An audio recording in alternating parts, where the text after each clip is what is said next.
Climatology में आपके पास 3 topics हैं जिन्हें आने वाले वक्त में हम पढ़ेंगे और ये 3 टॉपिक्स हैं आपके pressure belts, planetary events and general atmospheric circulation. ये तीनों अलग-अलग टॉपिक्स हैं लेकिन ये आपस में एक दूसरे से काफ़ी ज़्यादा इंटर रिलेटेड हैं और जब तक आप इनको एक साथ नहीं पढ़ेंगे तब तक आपको ये जो सिस्टम है एटमॉस्फेरिक सर्कुलेशन का वो समझ में नहीं आएगा। तो चलिए हम शुरू करते हैं प्रेशर बेल्ट्स के साथ और आज हम लोग प्रेशर बेल्ट्स जो हैं उनको हम लोग कवर करें। प्रेशर बेल्ट्स पहले ही पढ़े, इससे पहले हम लोग बात करते हैं एटमॉस्फेरिक प्रेशर की। तो एटमॉस्फेरिक प्रेशर के बारे में आपसे हम लोगों ने पहले डिस्कशन किया था जब आपको एटमॉस्फेयर पढ़ाया था, तो मैंने आपको बताया था कि एटमॉस्फेरिक प्रेशर क्या होता है। मैंने आपको बताया था कि एटमॉस्फेरिक प्रेशर क्या है। Pressure exerted by atmosphere on the surface of the earth is called atmospheric pressure. यानी जो हमारा वायुमंडल है, जो पृथ्वी की सतह पे जो वो दबाव डालता है, प्रेशर डालता है, उसी को हम क्या कहते हैं? एटमॉस्फेरिक प्रेशर कहते हैं। शुरुआत में दुनिया को ये लगता था कि जो वायु है, जो एयर है आपकी, वो फिजिकल ऑब्जेक्ट नहीं है। तो अगर कोई ऑब्जेक्ट फिजिकल नहीं है तो उसका कोई वजन नहीं होगा, वेट नहीं होगा। लेकिन बाद में पता चला कि नहीं, जो हमारी जो एयर है वो क्या है? फिजिकल ऑब्जेक्ट है और उसका अपना क्या है? वेट है। तो हमारी जो वायु है वो क्या करती है? हमारे पृथ्वी की सतह पे, हमारा जो एटमॉस्फेयर है वो पृथ्वी की सतह पे प्रेशर डालता है। उसी प्रेशर को हम लोग क्या कहते हैं? एटमॉस्फेरिक प्रेशर कहते हैं। Atmospheric pressure is also known as barometric pressure. इसे बैरोमेट्रिक प्रेशर भी कहा जाता है। पृथ्वी में समुद्र की सतह पे जो औसत एटमॉस्फेरिक प्रेशर होता है वो 1014 एमबी होता है। और जैसे जैसे हम समुद्री सतह से ऊपर की तरफ जाते हैं, ठीक है, एल्टीट्यूड में ऊपर की तरफ बढ़ते हैं, वैसे वैसे प्रेशर क्या होता है? कम होता है। इनफैक्ट ये प्रेशर बहुत ज्यादा तेजी से क्या होता है? कम होता है। अगर आप एटमॉस्फेयर में केवल 5.6 किलोमीटर ऊपर तक जाएंगे तो आपका एटमॉस्फेयर का जो 50% जो पार्ट है वो क्या होता है? खत्म हो जाता है। यानी आपका जो लोअर एटमॉस्फेयर है वो बहुत ज्यादा डेंस है और जैसे जैसे ऊपर की तरफ जाते हैं डेंसिटी क्या होती है? खत्म हो जाती है, कम हो जाती है। 16 किलोमीटर ऊपर पहुंचते पहुंचते हमारा वायुमंडल 90% क्या हो चुका होता है? खत्म हो चुका होता है और 100 किलोमीटर के आसपास हमारे वायुमंडल का 99.99% पार्ट जो होता है वो क्या हो जाता है? खत्म हो जाता है। इस तरीके से आप अगर देखें तो मोटे तौर पे हमारा जो ज्यादातर जो हमारी पृथ्वी का वायुमंडल है वो 100 किलोमीटर के अंदर ही क्या है? सीमित है। इसके अलावा अगर आप माउंट एवरेस्ट पे जाएं तो वहां पे जो एटमॉस्फेरिक प्रेशर है वो केवल 335 एमबी के आसपास होता है, जो कि देखिए आप समुद्र तल पे कितना है? 1014 एमबी। तो माउंट एवरेस्ट के पीक पे आपका जो एटमॉस्फेरिक प्रेशर है वो क्या होता है? बहुत ज्यादा कम होता है।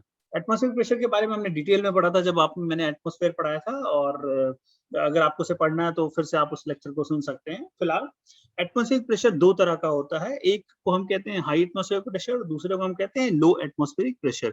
अगर आप लोगों ने कभी वेदर मैप्स देखे होंगे तो आपने इस तरीके से जो प्रेशर बेल्ट्स हैं, जो आपके प्रेशर सेंटर्स हैं, उनको आपने देखा होगा। इस मैप में अगर आप देखें तो ये जो आपका देखिए यहाँ पे एक हाई प्रेशर का सिस्टम बना हुआ है और यहाँ पे अगर आप देखिए तो ये कैसा है? लो प्रेशर सिस्टम है। तो आपका जो प्रेशर है वो या तो हाई प्रेशर होगा या तो वो लो प्रेशर होगा। प्रेशर हाई कितना होता है, लो कितना होता है, इसका कोई स्टैंडर्ड नहीं होता है। हमेशा ज्योग्राफी में चीजें क्या होती है? रिलेटिव होती हैं। तो इस पे डिपेंड करता है कि आपका जो प्रेशर इस इलाके में है उसके बगल के इलाके का प्रेशर क्या है। आप इसको इस एग्जांपल से समझिए। मान लीजिए कि आपका ये जो सेंटर है यहाँ पे हाई प्रेशर दिखा रहा है। मान लेते हैं कि यहाँ पे जो एटमॉस्फेरिक प्रेशर था वो 1010 एमबी के बराबर था। और अगर इसके बगल में ये एक इलाका था, इसका एटमॉस्फेरिक प्रेशर अगर 1006 एमबी था, तो यहाँ पे प्रेशर क्या हो गया? लो हो गया। और यहाँ पे क्योंकि 1010 था तो इसका प्रेशर कैसा हो गया? हाई हो गया। लेकिन कल्पना कीजिए, मान लीजिए कि इस इलाके का जो प्रेशर है वो 1015 एमबी अगर है, तो ये 1015 एमबी हाई हो गया और ये 1000 क्या हो गया? लो हो गया। इसका मतलब प्रेशर हमेशा कैसा होगा? रिलेटिव होगा। और हवाएं हमेशा कहाँ से कहाँ चलेंगी? हाई प्रेशर से लो प्रेशर की तरफ चलेंगी। आपके वो कौन से फैक्टर्स हैं जो एटमॉस्फेरिक प्रेशर को प्रभावित करते हैं? दो इंपॉर्टेंट फैक्टर हैं, एक एल्टीट्यूड है और दूसरा क्या है? टेम्परेचर है। जैसा कि मैंने आपको बताया, जैसे जैसे आप समुद्र तल से ऊपर की तरफ जाएंगे वैसे वैसे आपका जो एयर प्रेशर है वो क्या होगा? तेजी से कम होगा। क्यों? क्योंकि एटमॉस्फेयर का जो जो डेंसिटी है, घनत्व है, वो ऊपर की तरफ जाने पे वो घनत्व क्या हो जाता है? कम हो जाता है। आपका जो डेंसिटी है वो कम हो जाती है। दूसरा जो इम्पोर्टेंट फैक्टर है जो प्रेशर को प्रभावित करता है वो आपका टेम्परेचर है। आप लोगों को पता होगा, जब भी आप किसी भी चीज को गर्म करते हैं तो उसका सरफेस एरिया क्या हो जाता है? बढ़ जाता है। सरफेस एरिया क्यों बढ़ जाता है उसका? क्योंकि वो उनके उनके जो मॉलिक्यूल्स हैं उनकी में जो वाइब्रेशंस हो रही हैं वो वाइब्रेशंस क्या हो जाती हैं? बढ़ जाती हैं। तो मॉलिक्यूलर वाइब्रेशन बढ़ने के साथ जैसे जैसे ऑब्जेक्ट का आप टेम्परेचर बढ़ाते हैं, मॉलिक्यूलर वाइब्रेशन बढ़ जाती है।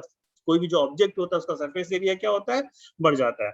सिमिलरली जैसे ही आप हवा को गर्म करेंगे, हवा भी क्या करेगी? एक्सपैंड करेगी। और जब हवा एक्सपैंड करेगी तो उसका प्रेशर क्या हो जाएगा? कम हो जाएगा।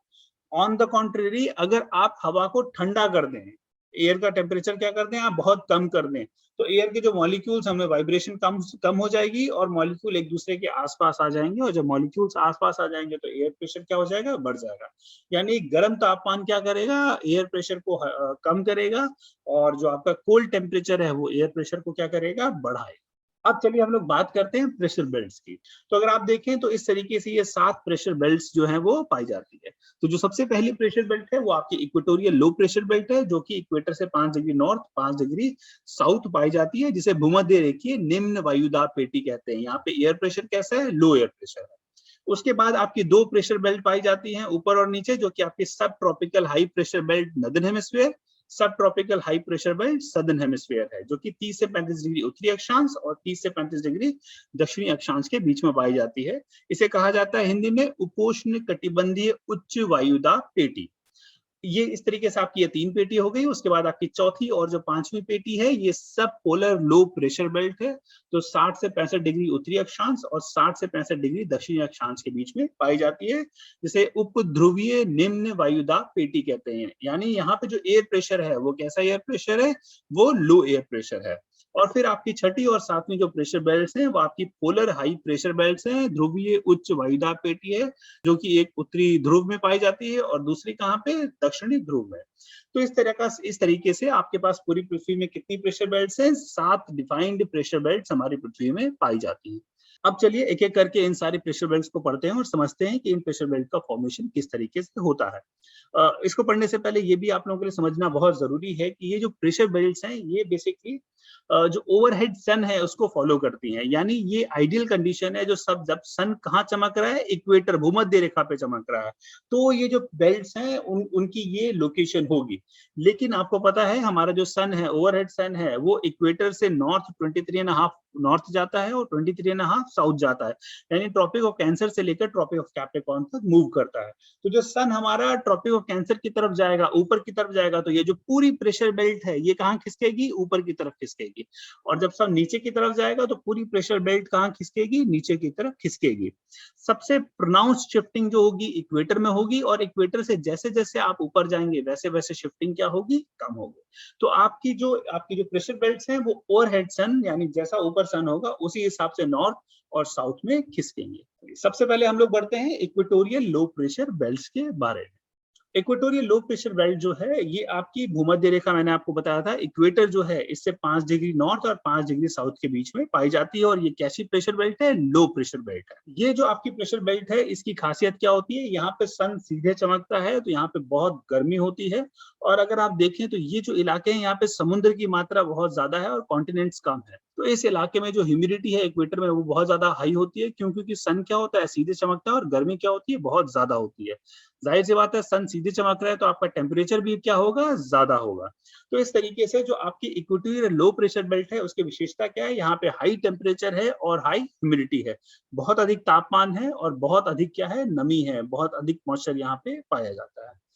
अब यहाँ पे होता ये है कि जो सन है, क्योंकि वो सीधे ऊपर से नीचे की तरफ चमक रहा है, तो आपकी जो हवा है वो गर्म हो जाती है, और जब हवा गर्म हो जाती है तो आपको पता होगा हवा गर्म होके क्या होती है, ऊपर की तरफ उठती है। और जब हवा गर्म होके ऊपर की तरफ उठेगी तो वो जो सारी ह्यूमिडिटी यहाँ पे है, नमी जो यहाँ पे है, उसको लेके भी हवा क्या जाएगी, ऊपर जाएगी। विंड्स का जो कॉन्सेप्ट है, अगर आपने कभी ध्यान दिया हो तो विंड्स जो होती हैं, जब आपके high pressure to low pressure जब एयर है उसका मूवमेंट होता है तो उसे हम क्या कहते हैं, विंड्स कहते हैं। ठीक है, यानी हवा क्या है, हाई प्रेशर से लो प्रेशर जब एयर जो है वो मूव करती है तो उसे हम क्या कहते हैं, विंड्स कहते हैं। लेकिन खास बात ये है कि ये जो मूवमेंट होता है इट मस्ट बी हॉरिजेंटल, यानी जब हवा हाई प्रेशर से लो प्रेशर की तरफ हॉरिजेंटली मूव करे तो उसे हम क्या कहते हैं, विंड कहते हैं। लेकिन अगर हवा आपकी नीचे से ऊपर या ऊपर से नीचे आए, ठीक है, यानी मूवमेंट कैसा हो, वर्टिकल हो, तो उसे विंड्स नहीं कहा जाता है, उसे हम क्या कहते हैं, उसे हम ड्रिफ्ट कहते हैं। उसे क्या कहते हैं, ड्रिफ्ट कहते हैं। तो ये जो इलाका है यहाँ सूरज की गर्मी की वजह से हवा गर्म हो जाती है, और हवा गर्म होके क्या करती है, ऊपर की तरफ उठती है। जब हवा गर्म होके ऊपर की तरफ उठी तो ये जो इक्वेटोरियल इलाके हैं यहाँ पे हवा की क्या होगी, कमी हो गई, वैक्यूम सा बन गया, यानी प्रेशर कैसा हो गया, लो। इसी वजह से देखिए इक्वेटोरियल क्या है, लो प्रेशर बेल्ट इक्वेटर में पाया जाता है। इसी आपकी जो इक्वेटोरियल लो प्रेशर बेल्ट है, इसी की खास कैरेक्टरिस्टिक्स है जिसे हम क्या कहते हैं, डोल्ड्रम्स कहते हैं। यानी जब वायु जो है वो हल्की होके ऊपर की तरफ उड़ गई तो नीचे का जो इलाका है वो एक शांत क्षेत्र बन जाता है। ठीक है, कैसा क्षेत्र? एरिया ऑफ पीस एंड काम। होता क्या है कि जब हवा में हॉरिजेंटल मूवमेंट होता है तभी हवा हमें महसूस होती है। अगर आप खड़े हैं और हवा हॉरिजेंटली मूव करेगी तो आपको महसूस होगा कि हवा चल रही है। लेकिन अगर हवा अगर वर्टिकली ऊपर की तरफ मूव करे, जिसे हम अप ड्रिफ्ट कहते हैं, तो जब हवा में अप ड्रिफ्ट पाया जाता है तो आप अगर खड़े होंगे तो आपको हवा महसूस नहीं होगी। तो बेसिकली क्योंकि इक्वेटर में अप ड्रिफ्ट पाया जाता है तो यहाँ पे विंड्स नहीं चलती हैं, विंड्स ना के बराबर चलती हैं, तो एक शांत क्षेत्र बन जाता है, बिल्कुल एरिया ऑफ पीस एंड काम। इसी एरिया ऑफ पीस एंड काम को हम क्या कहते हैं, डोल्ड्रम्स के नाम से भी जानते हैं। इसके अलावा जो आपका जो इक्वेटोरियल लो प्रेशर बेल्ट है, यहीं पे आपकी पाई जाती है इंटर ट्रॉपिकल कन्वर्जेंस जोन, जिसे क्या कहा जाता है, ITCZ। जब आप क्लाइमेट पढ़ेंगे या खासकर आप इंडिया का मानसून की जब आप स्टडी करेंगे तो ITCZ बार बार टर्म यूज होगा। तो ITCZ क्या है, इंटर ट्रॉपिकल कन्वर्जेंस जोन क्या है, आप समझ लीजिए। जब यहाँ पे इक्वेटर में लो प्रेशर पाया जाता है तो होता क्या है कि जब इधर लो प्रेशर होगा तो आसपास की जो हवाएं हैं इस लो प्रेशर को भरने के लिए आती हैं। तो होता क्या है कि ये आपका जो इक्वेटर है, इस इक्वेटर के दोनों तरफ आपके सब ट्रॉपिकल्स, जो ट्रॉपिकल इलाके हैं यहाँ पे नदर्न हेमिस्फीयर में और सदर्न हेमिस्फीयर में, वहां से हवा आती है इस ये जो वैक्यूम है इसे भरने के लिए, यानी लो प्रेशर को भरने के लिए। तो दोनों ही साइड से, नदर्न हेमिस्फीयर से और सदर्न हेमिस्फीयर से हवाएं आती हैं और इक्वेटर में टकराती हैं, कन्वर्ज करती हैं ऊपर की तरफ। तो हवाएं दोनों ही गोलार्ध से आती हैं नीचे से और कन्वर्ज करके ऊपर की तरफ उठती हैं। इसी को हम कहते हैं इंटर ट्रॉपिकल कन्वर्जेंस जोन।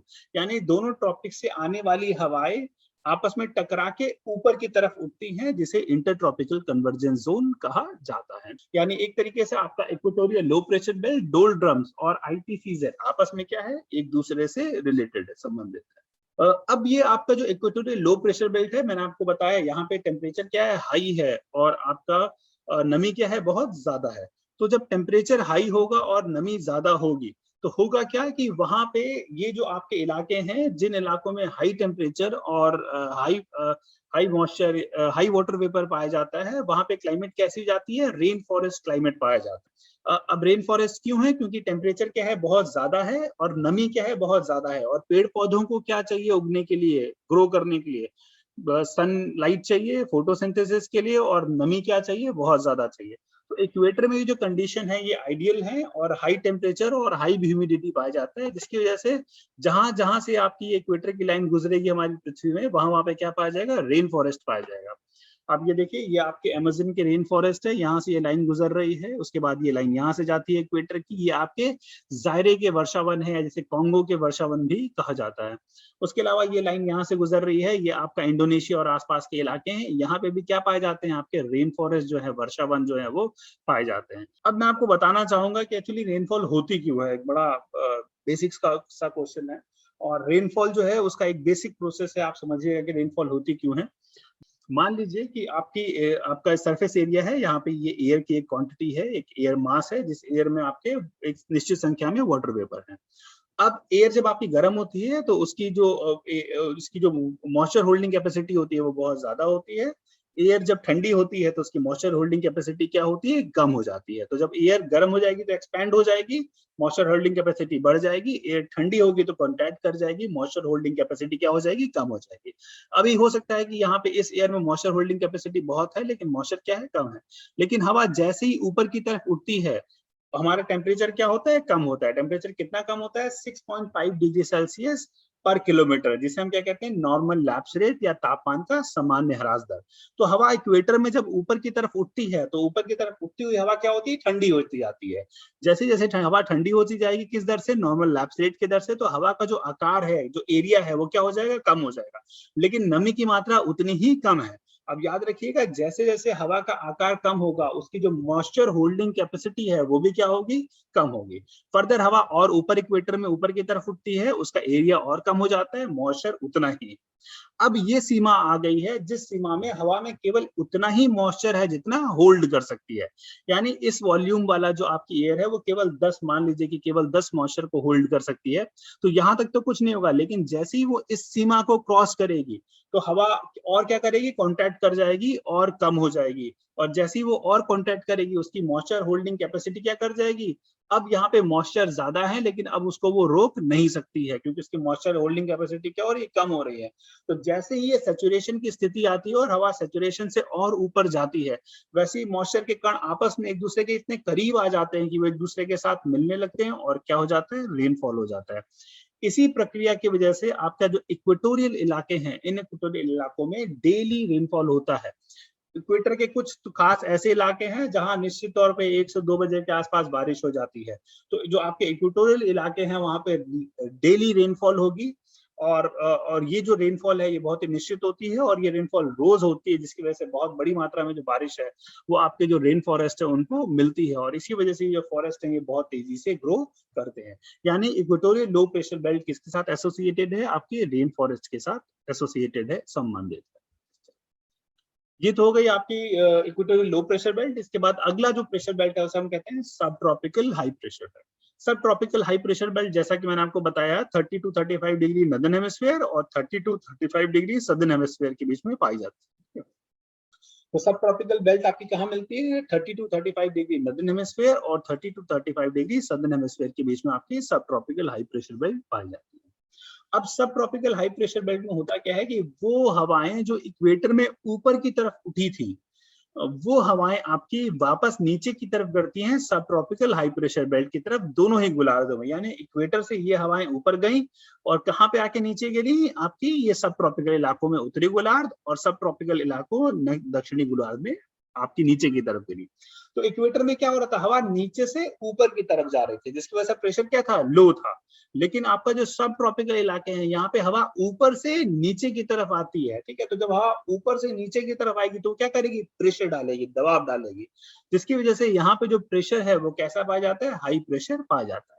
इसी वजह से आपके जो सब ट्रॉपिकल इलाके हैं वहां पे प्रेशर कैसा होता है, हाई प्रेशर होता है। दूसरी इंटरेस्टिंग बात है कि हवाएं इक्वेटर में उठते समय जब हवाएं ऊपर उठ रही थी तो बारिश हुई और बारिश होने के बाद हवाओं की लगभग सभी नमी कहाँ हो गई, खत्म हो गई, इक्वेटर में ही खत्म हो गई। तो यानी वो हवाएं जो आगे बढ़ के सब ट्रॉपिकल हाई प्रेशर बेल्ट में नीचे की तरफ गिरती हैं, इन हवाओं में नमी नहीं होती है। क्यों, क्योंकि नमी सारी कहाँ खत्म हो चुकी है, इक्वेटर में खत्म हो चुकी है। तो ये जो ऊपर से नीचे की तरफ आती हुई हवाएं हैं सब ट्रॉपिकल हाई प्रेशर बेल्ट में, इन हवाओं में क्या होती है, नमी नहीं होती है, पहली बात। दूसरी, जब हवाएं नीचे से ऊपर जाती हैं तो मैंने आपको बताया कि हवाओं का तापमान क्या होता है, कम होता है, जिसे हम नॉर्मल लैप्स रेट कहते हैं, जो कि 6.5 डिग्री सेल्सियस होता है।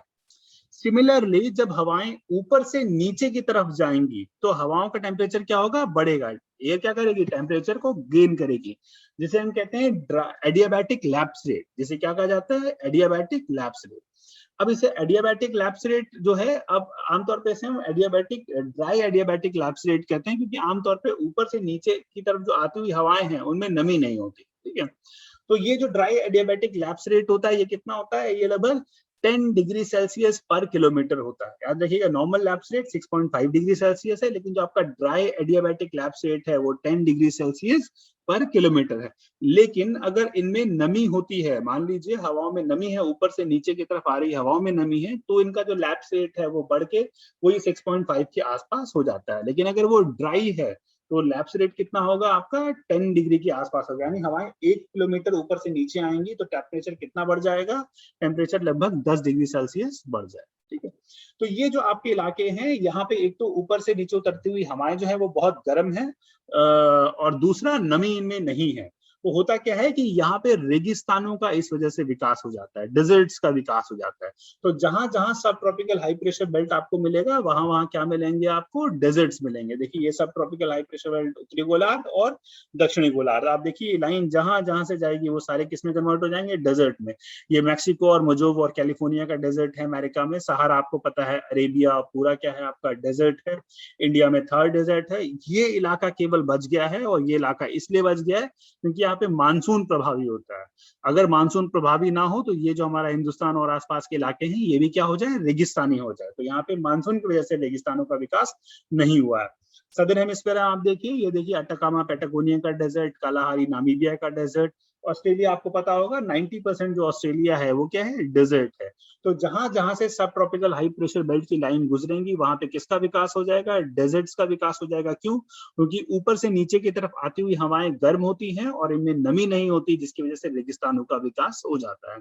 अगर आपसे पूछा जाए व्हाट आर डेजर्ट्स, रेगिस्तान क्या होते हैं, तो आप कह सकते हैं कि ऐसे इलाके, areas where evaporation exceeds precipitation, ठीक है, वेयर इवेपोरेशन एक्सीड्स प्रेसिपिटेशन, ऐसे इलाके जहां पे वाष्पीकरण अधिक और वर्षण कम होता है, बारिश कम होती है, ऐसे इलाकों को हम क्या कहते हैं, डेजर्ट कहते हैं। तो ये जो इलाके हैं यहाँ बारिश तो होती नहीं है, लेकिन जो भी नमी है वो गर्म हवाओं की वजह से क्या हो जाती है, इवेपोरेट हो जाती है, वाष्पीकृत हो जाती है। तो ये इलाके किस में बदल जाते हैं, डेजर्ट में कन्वर्ट हो जाते हैं।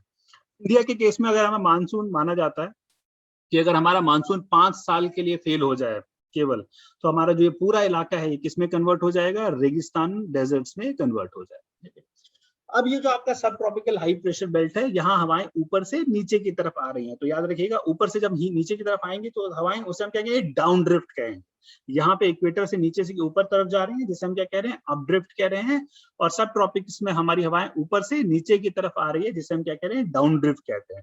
हवाएं जब नीचे से ऊपर वर्टिकली मूव करेंगे तो भी आपको जो विंड है वो महसूस नहीं होगी, और हवाएं जब ऊपर से नीचे की तरफ आएंगी तो भी जो विंड है वो आपको महसूस नहीं होगी। यानी जिस तरीके से इक्वेटर शांत क्षेत्र है, वैसे ही हमारा सब ट्रॉपिकल जो इलाके हैं वो भी क्या है, हाई प्रेशर बेल्ट वाले इलाके कैसे हैं, शांत क्षेत्र है। यहाँ पे जो ये शांत क्षेत्र है इसे हॉर्स लैटिट्यूड के नाम से जाना जाता है। किस नाम से जाना जाता है, हॉर्स लैटिट्यूड, अक्षांश के नाम से जाना जाता है। ऐसा क्यों कहा जाता है, ऐसा क्यों, इसके लिए, इसके पीछे एक बहुत ही डिफाइंड रीजन है, और रीजन ये है कि आपको पता होगा हमारा कुछ 100 साल पहले हमारा जो ट्रेड था वो सारा ट्रेड कैसा होता था, पाल वाली नौकाओं से होता था, शेल शिप से होता था। तो ये जो नौकाएं हैं ये हवा से चलती थी। एक्चुअली पुराने समय के जो नाविक थे वो जानते थे यहाँ पे जो हवाएं चलती हैं उनकी डायरेक्शन क्या है, और उन हवाओं का इस्तेमाल करके वो दुनिया भर में अपना जो व्यापार है, ट्रेड है, उसे किया करते थे। ठीक है, तो क्योंकि व्यापार में ये हवाएं बहुत महत्वपूर्ण थी तो इसका नाम क्या रख दिया गया, ट्रेड विंड्स रख दिया गया। तो ये जो नाविक हैं ये इन हवाओं का इस्तेमाल करते थे, और एक कहानी है उसमें हुआ क्या कि एक जहाज था जो घोड़ों से भरा हुआ था, हॉर्सेस से भरा हुआ था, जो स्पेन से वेस्ट इंडीज जा रहा था। ठीक है, तो स्पेन से वेस्ट इंडीज जो ये जहाज जा रहा था उसमें बहुत सारे घोड़े थे। आप लोगों को पता होगा आज की तारीख में दुनिया में सबसे ज्यादा वॉल्यूम में जो ट्रेड होता है वो किसका होता है, क्रूड ऑयल का होता है। क्यों क्रूड ऑयल की हमें जरूरत क्यों है, क्रूड ऑयल की हमें जरूरत है पेट्रोलियम वगैरह के लिए, हमारी गाड़ियां जो हैं वो इन सब से चलती हैं। तो जो मोबिलिटी है वो बहुत इंपॉर्टेंट है। तो पुराने समय में मोबिलिटी का साधन क्या था, आपके घोड़े थे। तो घोड़े बड़े इंपॉर्टेंट थे और बहुत ही महंगे थे, और दुनिया में सबसे ज्यादा जो ट्रेड होता था वो किसका होता था, वो हॉर्सेस का होता था। तो बड़ी मात्रा में हॉर्सेस दुनिया भर से एक जगह से दूसरी जगह पे उनको शिप किया जाता था। तो स्पेन से ये एक जहाज था जो कि सेल शिप था, पाल वाली नौका थी, जो बड़ी मात्रा में घोड़ों को लेके वेस्ट इंडीज जा रहे थे। अचानक से ये जो जहाज था वो ये हॉर्स लेटीट्यूड में यहाँ पे आसपास फंस गया, क्योंकि ये हवाएं ऊपर से नीचे की तरफ आती हैं तो हवाओं में हॉरिजेंटल मूवमेंट नहीं है, और जो सेल शिप्स हैं ये तभी आगे बढ़ेंगे जब हॉरिजेंटली विंड जो है इनकी पाल को धक्का देगी। ये यहाँ पे इंतजार करते रहे कि हवा चले, और हवा चलने के बाद ये यहाँ से निकले, लेकिन बहुत लंबा इंतजार करने के बाद भी यहाँ पे हवाएं नहीं चली। उसके बाद इनको लगा, इनके पास जो भी पानी स्टोरेज था पानी का वो खत्म हो गया, इनका राशन खत्म होने लगा। तो इनको लगा कि शायद ये नहीं बच पाएंगे। तो उसके बाद किसी को आइडिया आया कि उन्होंने क्या किया, उस जहाज में जितने भी घोड़े थे उन घोड़ों को उन्होंने निकाल के समुद्र में धक्का दे दिया। ठीक है, अब हुआ क्या कि जब समुद्र में उन्होंने अपने ज्यादातर घोड़ों को डाल दिया तो वो जहाज हल्का हो गया, लाइट हो गया।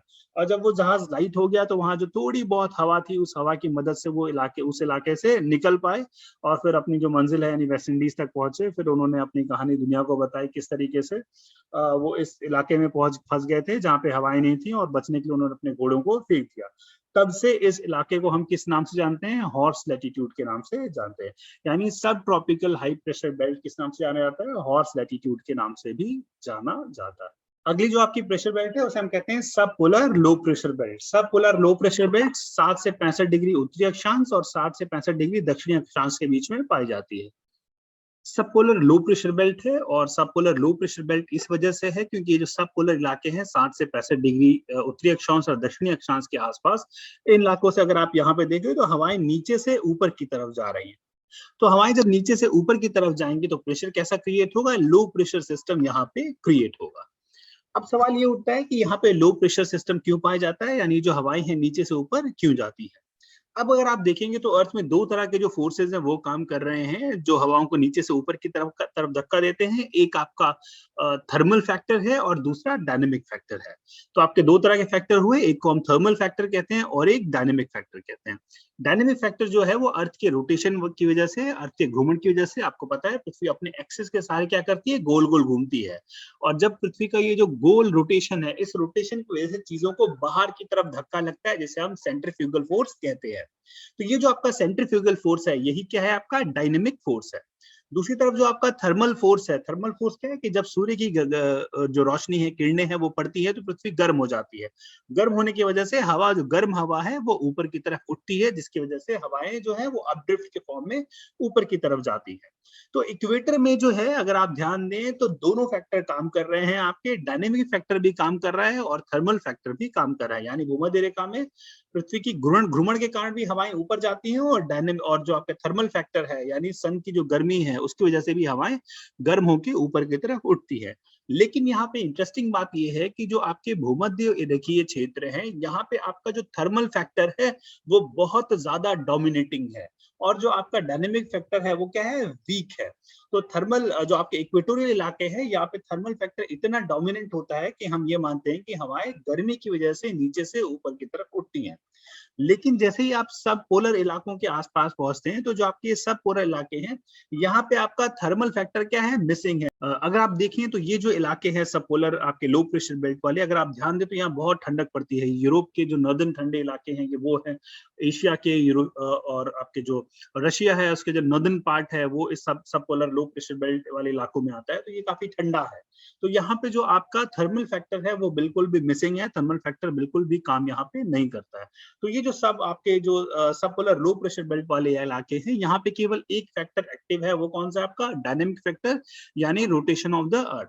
रोटेशन ऑफ द अर्थ की वजह से हवाएं, यहाँ से हवाएं ऊपर की तरफ उठती हैं और ऊपर की तरफ उठने की वजह से आपका जो सब पोलर एरिया है, यहाँ पे लो प्रेशर सिस्टम जो है वो पाया जाता है। अब जब हवाएं नीचे से ऊपर की तरफ आती हैं तो उठती हुई हवाएं जो हैं वो क्लाउडीनेस पैदा करती है, बादलों को पैदा करती है। साथ ही में क्योंकि यहाँ ठंडा इलाके हैं, ये कैसे कोल्ड इलाके हैं, तो ठंडे इलाकों में आपको पता है नमी क्या पाई जाती है, बहुत ज्यादा कम होती है। तो इन इलाकों में ह्यूमिडिटी बहुत ज्यादा नहीं होती, जिसकी वजह से बहुत ज्यादा रेनफॉल जो है वो ये इलाके जो है वो रिसीव नहीं करते।